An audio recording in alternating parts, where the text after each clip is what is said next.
Nah, limited liability company. Nah, di sini nama perusahaannya adalah Minu Minu LLC. Minu itu nama istri saya sebenarnya. Jadi Oh. eh, dia istri saya yang jadi apa presidennya. Kemudian di bawah LLC ini kita buka toko halal salah satunya.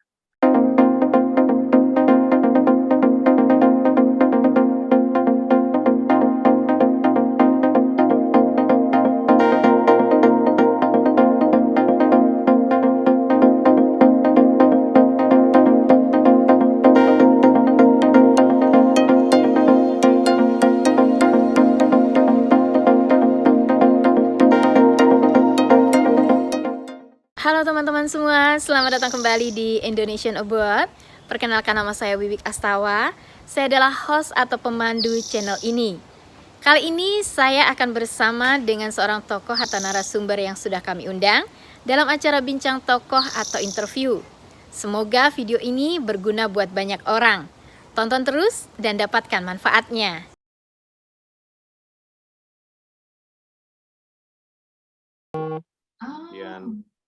Jadi ya, alhamdulillah.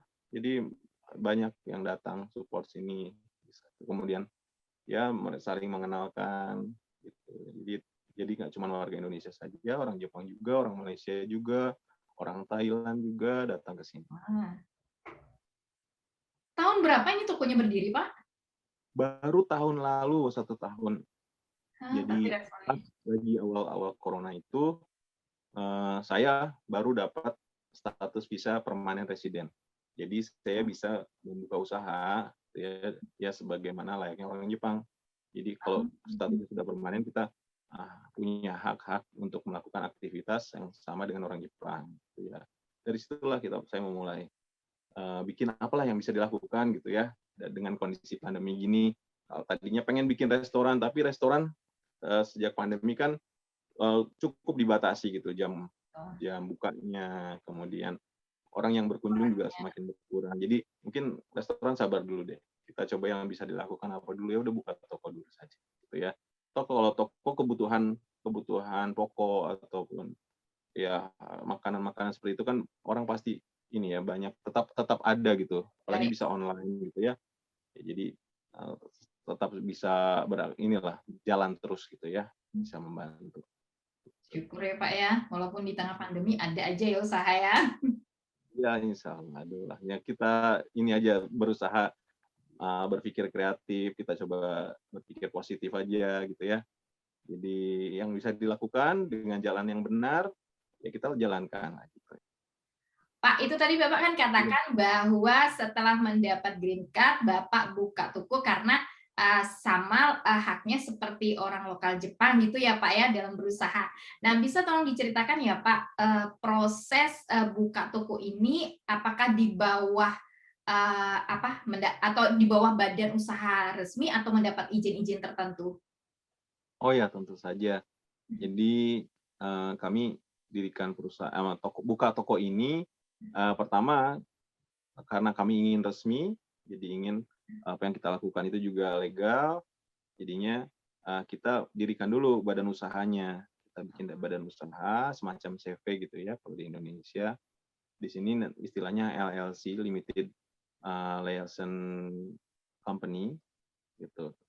Nah, Limited Liability Company. Nah, di sini nama perusahaannya adalah Minu LLC. Minu itu nama istri saya sebenarnya. Jadi dia istri saya yang jadi presidennya. Kemudian di bawah LLC ini kita buka toko halal salah satunya. Sebenarnya tujuan dari perusahaan ini ingin mensupport orang-orang asing yang ada di Jepang. Ya khususnya orang Indonesia ya.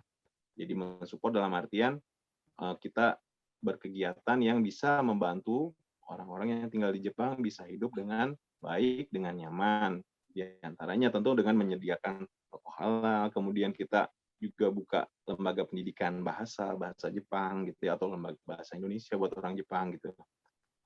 Dan juga kayak mensupport perusahaan yang mempekerjakan orang Indonesia di situ supaya komunikasi antara orang Indonesia yang bekerja dengan perusahaannya bisa terhubung baik gitu ya. Jadi kita nanti kerjasama dengan perusahaan untuk membantu urusan-urusan si karyawannya tersebut gitu ya, urusan dengan City Hall lah, urusan dengan penerjemahannya lah gitu ya. Jadi mungkin seperti itu, ataupun ya nanti kita sih berharap berkembang lagi ya berbagai hal yang bisa kita support untuk membantu orang-orang asing yang ada di Jepang gitu ya. Ya kalau memang kedepannya bisa membantu menyediakan tempat tinggalnya kan, atau ya berbagai hal. Khususnya sih saya concern di bidang pendidikan ya, karena saya latar belakangnya itu memang inginnya di bidang pendidikan gitu. Jadi ya sebisa mungkin membantu di dalam hal pendidikan dan yang terkait. Kalau misalnya Pak ada orang Indonesia nih yang ingin kuliah di Jepang, berarti perusahaan Bapak ini juga bisa membantu ya? Ya, jadi sekarang kita baru fokus ke toko halalnya. Nanti kedepannya kita juga akan tentunya bergerak di bidang pendidikan buat yang mau sekolah di Jepang misalnya ya. Nanti kita akan coba jajaki kerjasama dengan rekanan di Indonesia supaya kayak semacam lembaga konsultan pendidikan gitu ya.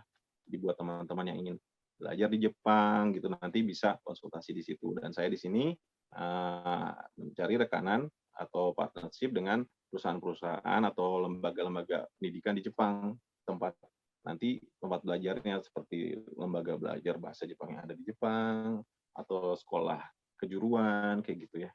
Jadi di sininya kita cari tempat penyalurannya kemana. Oh, keren usahanya Pak ya, banyak bantu orang ya. Dan itu baru mulai sekarang gitu. Semoga lancar. Ya, amin.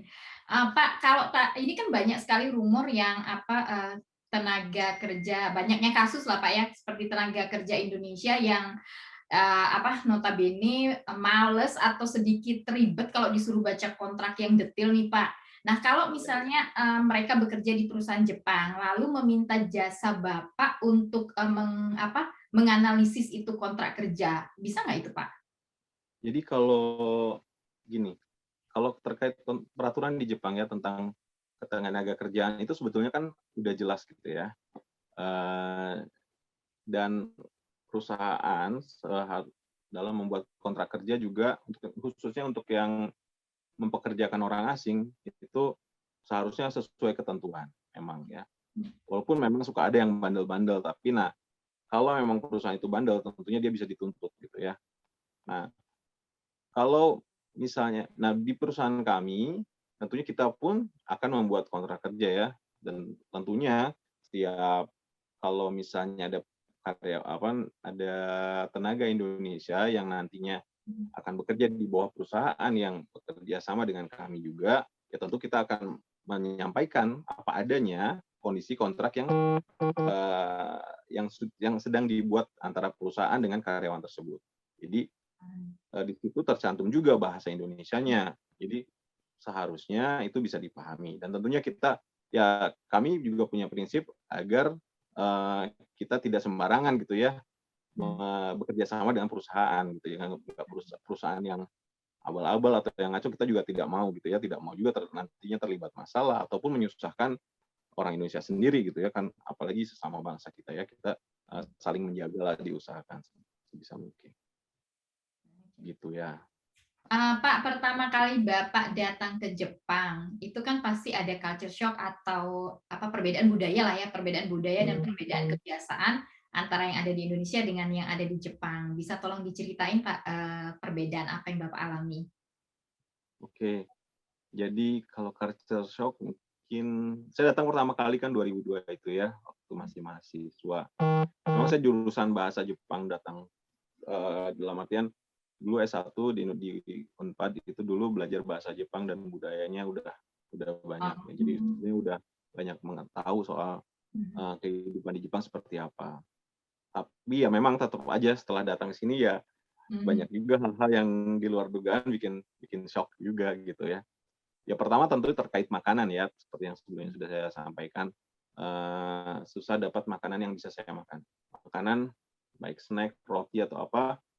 Saya kan Muslim, tidak makan babi khususnya ya. Itu kadang ada kandungan babinya.